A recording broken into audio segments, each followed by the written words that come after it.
नमस्कार दोस्तों, उम्मीद करते हैं कि आप लोग बहुत ही अच्छे होंगे। प्रधानमंत्री आवास योजना ग्रामीण के तहत आपको जो है 1,20,000 की सहायता राशि दी जाती है। अगर आपके पास भी कच्चा मकान है, पक्का मकान नहीं है, तो इसका जो बेनिफिट है ना उठा सकते हैं। इसका जो फॉर्म है बहुत सारे अभ्यर्थियों के द्वारा जो है फिलअप किया गया है, क्योंकि आप सभी को पता ही होगा कि लंबे समय के बाद इसका जो सर्वेक्षण का फॉर्म है ना उसको फिलअप किए जा रहे हैं। आप चाहें तो अपने आवास सहाय के माध्यम से भी फॉर्म फिलअप करवा सकते हैं, या फिर आप चाहें तो जो मोबाइल एप्लीकेशन है आवास 2024 उसके माध्यम से भी फॉर्म को भर सकते हैं। अगर अभी तक आपने फॉर्म को फिलअप नहीं किया हुआ है तो फॉर्म कैसे भरना है उसके लिए हमने वीडियो बना दिया हुआ है। यहाँ पे आपको वीडियो देखने को मिलेगा, चेकआउट कर लीजिएगा। इसका लास्ट डेट यहाँ पे चल रहे हैं, तो उससे पहले जो है फॉर्म को आपको भर लेना है, ठीक है।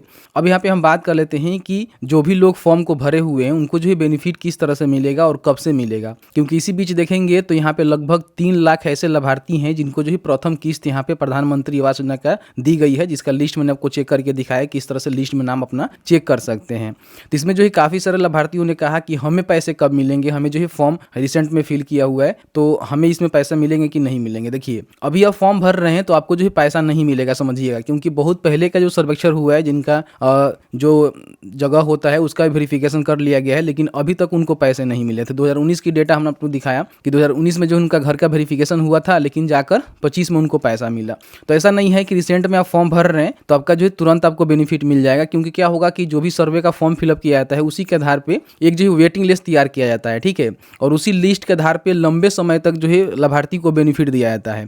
तो कहीं ना कहीं अगर आपको आवास का बेनिफिट लेना है तो फॉर्म भर लेना है। फॉर्म भरने के बाद ये तय नहीं हो पाएगा कि आपको जो है कब पैसे मिलेंगे, ये कोई तय नहीं कर पाता है। तो फॉर्म भर दीजिएगा। फॉर्म भरने के बाद क्या होगा कि जब भी उधर से आवास की स्वीकृति आपके पंचायत में आएगी, अगर आपका नाम जो है वहाँ पे अनुमोदित हो जाता है तो फिर आपको बेनिफिट यहाँ पे मिलेगा, क्योंकि ग्राम सभा लगते हैं। ग्राम सभा में जिसको मतलब अनुमोदित कर दिया जाता है कि चलो इसको सबसे पहले दिया जाना चाहिए क्योंकि व्यक्ति गरीब है, इसको घर की जरूरत है, तो उसका ही बेनिफिट उसको दिया जाता है, ठीक है।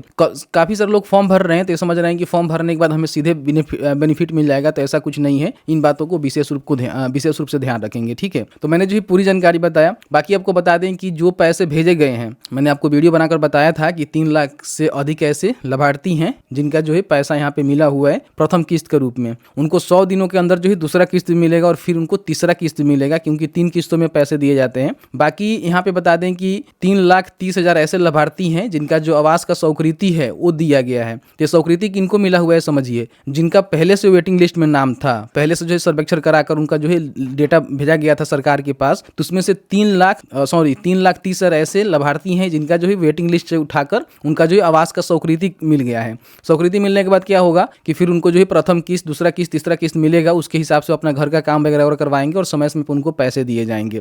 तो अभी आप नया फॉर्म भर रहे हैं तो आपको जो है बेनिफिट नहीं मिलेगा। इन बातों को विशेष रूप से ध्यान रखेंगे, क्योंकि देखिए जो भी जानकारी होता है, कुछ पेपर की कटिंग की जानकारी दी जाती है, कुछ आधिकारिक नोटिस के आधार पर जानकारी देती है, और कुछ हमारे संपर्क में लोग हैं जिनसे बात करने के बाद ये सारे जानकारी मिल पाता है कि किस तरह से किसको बेनिफिट मिलता है, उसके आधार पर दी जाती है। अगर आप इस प्रकार के व्यक्ति हैं, रिलेवेंट व्यक्ति हैं, तो आप भी चाहें तो अपना सजेशन यहाँ पे दे सकते हैं कमेंट सेक्शन में, या फिर पर्सनली आप हमें मेल करके भी बता सकते हैं कि इसमें कुछ करेक्शन की आवश्यकता है या फिर इस तरह से चीजें मिलते हैं। हालांकि देखिए कोई भी व्यक्ति जो है परफेक्ट नहीं होता है, आप सभी को पता ही है कि उसमें कहीं ना कहीं कुछ गलती हो सकता है। मैं भी जानकारी आपको दे रहा हूं तो कहीं ना कहीं हो सकता है कि इसमें बहुत सारे इंटरनल चीज होगा जो मैं आपको नहीं बता पाऊंगा, ठीक है, जो कि एक विभाग के लोग ही बताएंगे। तो इस तरह से सारी चीजें होते हैं। तो अगर आपने फॉर्म को फिलअप किया हुआ है तो ठीक है, फॉर्म फिलअप करने के बाद आपका जो है डेटा तैयार होगा वेटिंग लिस्ट वाला, और उसको जो है संग्रहित करके रखे जाएंगे। फिर जब भी बेनिफिट देना होगा तो फिर उसका स्वीकृति मिलेगा, उसके बाद ही आपको बेनिफिट यहाँ पे मिल पाएगा। तो मैंने जो है पूरी जानकारी इस वीडियो में बताने की कोशिश किया हुआ है। बाकी आपके मन में कोई भी सवाल होगा इस वीडियो से रिलेटेड, आप हमें जरूर बताइएगा। जहां तक हमारी नॉलेज होगी हम आपके साथ जरूर साझा करने की कोशिश करेंगे। वीडियो देखने के लिए